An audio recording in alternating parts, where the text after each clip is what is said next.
नमस्ते, थर्ड आई में आपका स्वागत है।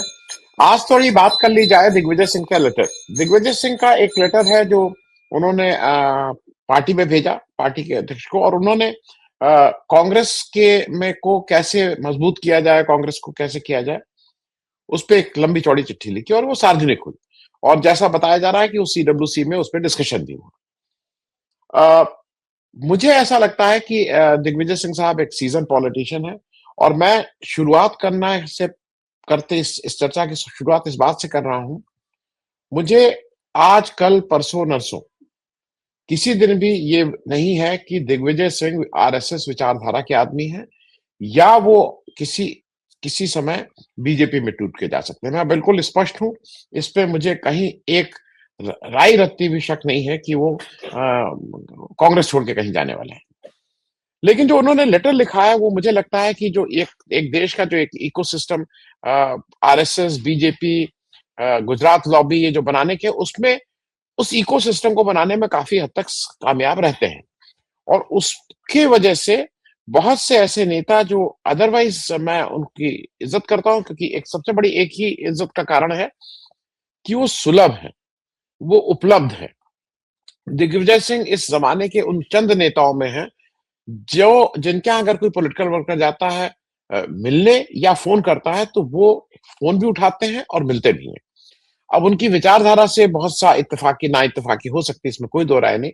लेकिन इस तरह के नेता पूरे देश में, जो मेरी जानकारी में, वो 10 भी नहीं है, वो इकाई में है, वो दहाई में नहीं है। ये कहने के बाद अब मैं एक चीज बिल्कुल क्लियर कर दूं कि अब दिग्विजय सिंह जी ने 3 बातें मुख्य उठाई हैं, और उस पर थोड़ा बात कर लेने की जरूरत है। उन्होंने कहा है कि कांग्रेस पार्टी में आरएसएस जैसा डिसिप्लिन और ऑर्गेनाइजेशन, जो संगठन है, वो को हमको सीखना चाहिए आरएसएस से। और एक महत्वपूर्ण बात उस लेटर में उन्होंने और लिखा उठाई है, डिसेंट्रलाइजेशन ऑफ पावर की, कि बहुत ज्यादा केंद्र में के हाथ में ताकत आ रही है। अब जरा इन तीनों चीजों को हम लोग एड्रेस कर लें। लेकिन इसको शुरू करने से पहले एक बार आपसे आग्रह, हम लोग 10 जनवरी को एक बड़ा आयोजन मोती महल लॉन में लखनऊ में अवध कॉन्क्लेव के नाम से कर रहे हैं। इसमें देश के जाने माने विशेषज्ञ आएंगे, बातचीत करेंगे, अभी की जो समकालीन समस्याएं हैं उस पर बात करेंगे। हम इस बार एक जगदीप छोकर जी के नाम से, जो एडीआर के संस्थापक सदस्यों में से एक थे, जिन्होंने देश की डेमोक्रेसी, लोकतंत्र को लेकर एक लंबी लड़ाई लड़ी, उनका निधन हो गया है, तो उनके नाम पे एक अवार्ड इंस्टीट्यूट कर रहे हैं, वो अवार्ड भी देंगे। और इन सबके लिए हमें आपसे आर्थिक सहयोग की आवश्यकता है। आर्थिक सहयोग जितना आप कर सके उतना बहुत ही अच्छा रहेगा। उसका क्यूआर कोड और डिटेल यहाँ है। अवध कॉन्क्लेव की डिटेल भी आपको भेज देंगे। लेकिन साथ में ये भी आग्रह है कि लखनऊ में जो आपके दोस्त मित्र हों, उनसे अगर आप कहें कि इस आयोजन में आके अपनी शिरकत करें, तो मेहरबानी होगी। अब आ जाते हैं मुख्य बात पे। मेन मेन बात यह है कि क्या आरएसएस का उदाहरण देना सही है? ये मूल प्रश्न है जिसपे मुझे ऑब्जेक्शन है दिग्विजय सिंह जी का, आरएसएस का, चाहे वो डिसिप्लिन हो, चाहे वो ऑर्गेनाइजेशन हो। देखिए, मैं एक चीज मानता हूं, अ, एक चीज समझना होगा कि गिरोह जो होता है, अ, ये जो वीरप्पन था कर्नाटका में, डाकू चंबल में होते हैं, ये गिरोह है, और इन गिरोह को पकड़ नहीं पाती है सरकार। वीरप्पन को पकड़ने में 10 साल लग गए। तो क्या ये उदाहरण देना सही होगा कि वीरप्पन जैसा डिसिप्लिन, वीरप्पन जैसा ऑर्गेनाइजेशन, वीरप्पन जैसा खुफिया तंत्र होना चाहिए? नहीं। क्या आपने कभी ये सुना है कि भाई महिला सम्मान तो रावण जैसा होना चाहिए? क्यों?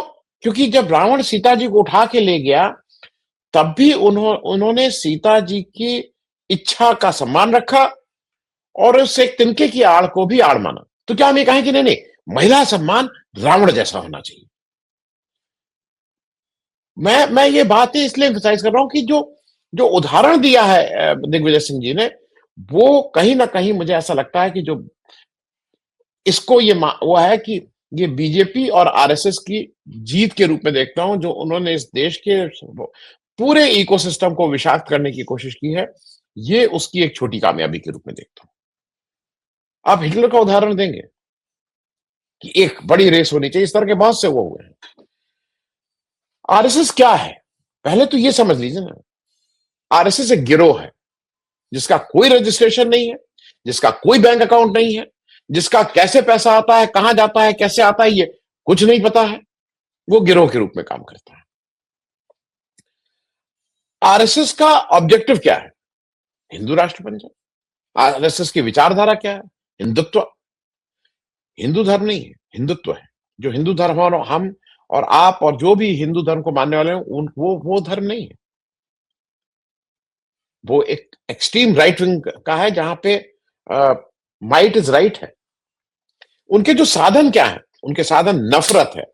लोगों के बीच में नफरत भरो, मुसलमानों को गाली दो, अल्पसंख्यकों को गाली दो, डर फैलाओ, भय का वातावरण बनाओ। अगर क्रिसमस है, बड़ा दिन है 25 तारीख को, तो वहां जाके हनुमान चालीसा पढ़ो, डिस्टर्ब करो। जो माइनॉरिटीज जो अल्पसंख्यक है, उनके मन में इतना डर बैठा दो कि वो कहीं भी अपने बाहर न निकले। और उनका क्या है? जैसे कि विल ऑफ मेजॉरिटी चलेगी। लोकतंत्र से कोई लेना देना नहीं है, संविधान से कोई लेना देना नहीं। ये बात मैं इसलिए कह रहा हूं कि ये अगर मैं इसको समझ सकता हूं, जो तो दिग्विजय सिंह नहीं समझ सकते। बड़े राजनेता हैं। ये उदाहरण गलत था, क्योंकि एक एक एक और ध्यान रखिए, दिग्विजय सिंह साहब राजनेता हैं, सार्वजनिक जीवन में इलेक्टोरल पॉलिटिक्स करते हैं, जवाबदेही होती है जनता के प्रति। आरएसएस का क्या है? विपक्षी नहीं, दुश्मन है। इसका खात्मा कर दो, समूल नाश कर दो। मतलब कांग्रेस विहीन भारत हो, विपक्ष विहीन पार्लियामेंट हो। आप इस तरह के विचारधारा वाले उनको का आप उदाहरण दे रहे हैं, तो मेरे हिसाब से ये उदाहरण देना गलत था। और एक जब आपने ये बात उठाई दी है, तो जरा दिग्विजय सिंह साहब, आपसे भी एक आध चीजें पूछ लेना आवश्यक है। आप मध्य प्रदेश से आते हैं, आप पूरे देश की बात कर रहे हैं, डिसेंट्रलाइज होना चाहिए, ऑर्गेनाइजेशन होना चाहिए, फलाना होना चाहिए, धमाका होना चाहिए। आपने एक नर्मदा यात्रा की, बहुत बहुत मेहनत से यात्रा की, उसका फल भी मिला। 2018 में कांग्रेस पार्टी की सरकार बनी। सरकार क्यों गिरी? क्यों गिरी सरकार? भाई, जो आप जितनी देर भी बात कर लें, अंत में तो यही होगा ना कि आप और कमलनाथ की लड़ाई में सरकार चली गई। या उसमें अगर ज्योतिरादित्य सिंधिया को डालना चाहें, तो आप कमलनाथ ज्योतिरादित्य की सिंधिया के चक्कर में के आपस के मनमुटाव, ईगो। अब हो सकता है कि आप नहीं हैं, आप तो भाई बड़े संत आदमी थे, बाकी लोग बहुत दुष्ट थे, लेकिन आप तीन लोग कोऑर्डिनेट नहीं कर पाए ना, खास करके आप और कमलनाथ। आप बात कर रहे हैं कि नहीं नहीं, राष्ट्रीय स्तर पर कांग्रेस।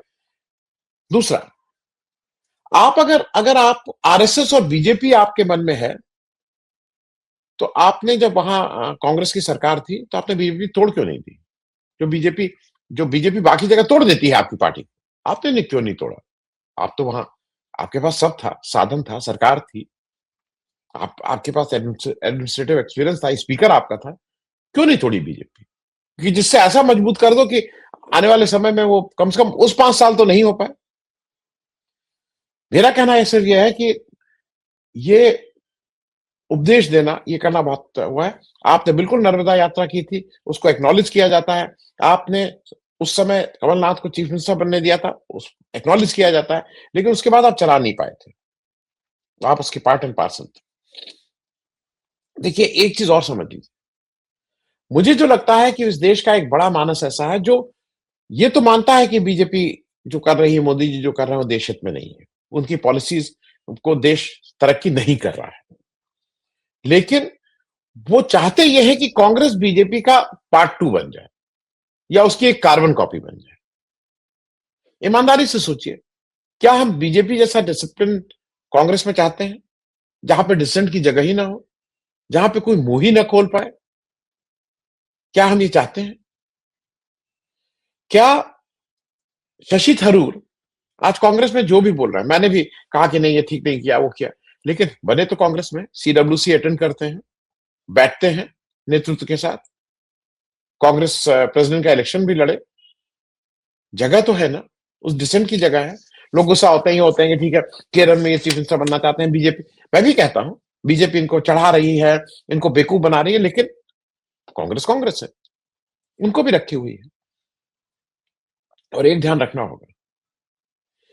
ये रखना होगा कि जो कांग्रेस लोग, बहुत लोग कह रहे हैं ना कि कांग्रेस कांग्रेस पार्टी जो जिस तरह की है, उसमें हाल फिलहाल के दिनों में मैंने कांग्रेस से किसी बड़े नेता को निकालते हुए नहीं देखा कि उनको निकाल दिया गया कांग्रेस से।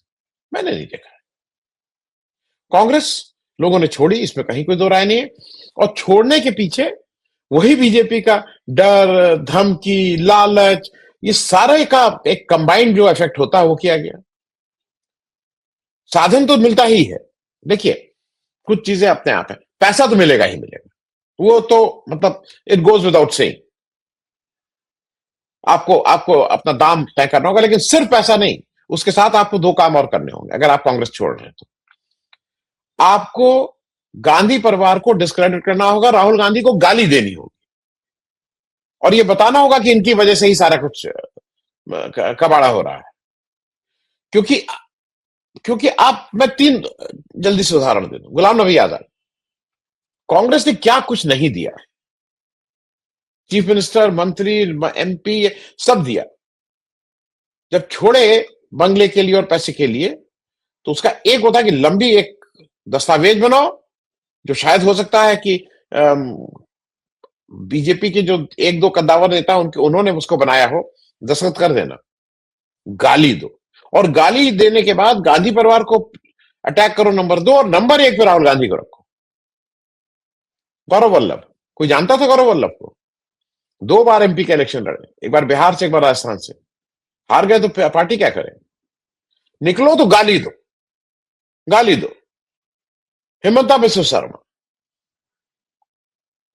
निकलो तो राहुल गांधी को डिस्क्रेडिट करो कि वो कुत्ते, और मुझ में मैं बैठा हुआ था, कुत्ता बैठा हुआ था, वो कुत्ते में ज्यादा इंटरेस्टेड थे। कुछ लोग ये कहते हैं कि आपकी हरकत ऐसी थी कि इसलिए वो कुत्ते में ज्यादा इंटरेस्टेड थे। खैर, कांग्रेस किसी को निकालती नहीं, वो कांग्रेस आज नहीं। अगर आपको मैं ये कांग्रेस की हिस्ट्री है। सुभाष चंद्र बोस और ये जो राइट विंगर उस समय के थे, जिसमें सरदार पटेल, राजेंद्र प्रसाद, ये सारे लोग, पट्टाभी सीतारामन, ये सारे जितने राइट विंगर्स थे, इनके झगड़े थे, लेकिन निकाला कोई नहीं गया था।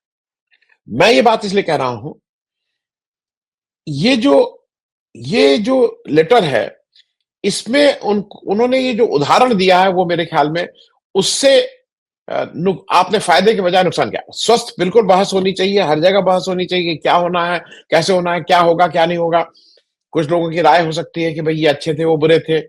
यूपी में कुछ लोग कहते हैं कि जब से भाई नया अध्यक्ष आया है, ये बहुत मेहनत कर रहा है, कम से कम दिख रहा है। कुछ लोग कह रहे हैं नहीं नहीं नहीं, ये ठीक नहीं है। वो अपनी जगह है। और अंतिम बात कह के मैं खत्म करूंगा। मैं बहुत से पत्रकारों से मिलता हूं, बहुत से मेरे साथी दोस्त जो जो जिसको कहते हैं ना कि ऑन रिकॉर्ड नहीं होती है बात। मैं बहुत से अधिकारियों से मिलता हूं जो अभी भी नौकरी में है। 2 चीजें होती हैं। एक, कुछ हद तक आरएसएस का इकोसिस्टम कुछ लोगों को ये कन्विंस करता है कि ये राहुल गांधी कैसे बनेंगे। राहुल गांधी नहीं, प्रियंका गांधी ठीक है, बाकी ठीक है, राहुल गांधी कैसे बनेंगे प्राइम मिनिस्टर? क्या राहुल गांधी बन सकते हैं? एक बड़ा मेरा एक तबका है जो ये कहता है, इसमें कहीं कोई दो राय नहीं। डिस्क्रेडिट इतना किया गया है। लेकिन एक तबके का यह मानना है, जिसमें मैं भी हूं, कि इस देश में अगर कोई कोई जो सब कुछ गलत हो रहा है उसको अगर सही करना, अगर जो भी ये जो जो जिस तरह की ताकतें, आरएसएस की विचारधारा, नफरत की, इस तरह की जो विचारधारा है, इसको सही करना, क्रॉनी कैपिटलिज्म को सही करना, अगर एक ही व्यक्ति जिसके ऊपर आशा है, उसका नाम राहुल गांधी है। राहुल गांधी के अलावा मुझे दूसरे किसी भी व्यक्ति से, मैं ये नहीं कह रहा हूं लोग खराब है, मुझे उस नेतृत्व की आवश्यक नहीं दिखाई देता है कि वो नेतृत्व दे पाए, जिसके पास ये ज्ञान, ये लार्जर एक स्टेटमेंट लाइक विजन ये हो। मैं उनके इंटेंट और ईमानदारी को डाउट नहीं करता हूं। बाकी हिंदुस्तान का, चाहे शरद पवार हो, कब उनकी लड़की आके यहाँ कैबिनेट मंत्री बन जाएंगे, कब वो इधर चले जाएंगे, कहीं शरद पवार ही कुछ ना बन जाए, ये कब हो सकता है, इसकी गारंटी इस देश में कोई नहीं ले सकता। तो मेरे हिसाब से दिग्विजय सिंह जी का ये letter, with good intention but with wrong examples, थोड़ा कांग्रेस के लिए नुकसानदायक हुआ है। Thank you so much. धन्यवाद।